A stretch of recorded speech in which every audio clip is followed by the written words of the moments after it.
the relationship between Silicon Valley and Washington is a very good question, and one that I think was due for some conversation this year, regardless of whether Hillary had won or Trump won.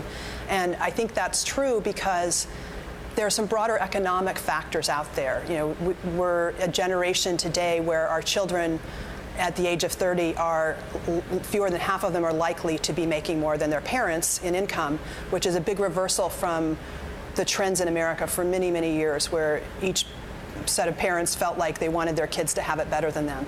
And what's happening, there's many reasons for that, but tech does play a role in the sense that a lot of the great innovations here that have added so much to this economy in the Bay Area and to other economies haven't necessarily been shared by all of America.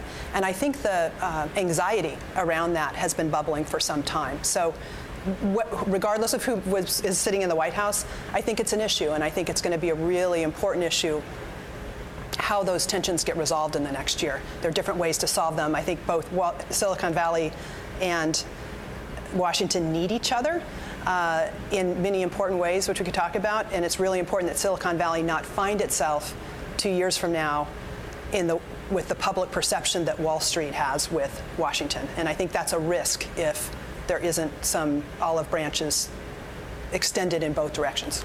And so how potentially can Silicon Valley step up to a responsibility to ensure that globalization works for the many and not just the few? Is it about skills that they can provide? How can they ensure they are more inclusive? Well, I think that skills is a really good one. I think ultimately there has to be some transfer of some of the wealth that is created here and displaces workers elsewhere to those families. Now, how that transfer happens is not necessarily the responsibility of Silicon Valley, but they can certainly do things like try to educate people in certain regions that may be losing jobs in coding and there's definitely things that Silicon Valley can do. They also may find themselves in a more regulated position or taxed in certain ways that help transfer some of that wealth. And to me, the core issue, where it would be done right, is if nothing in Washington ends up restricting the free flow of labor and capital that is what's creating this innovation. If tariffs and other forms of regulation that try to keep jobs here instead of allowing foreign talented workers to stay here and keep the cost of producing low, I think that would be a bad outcome.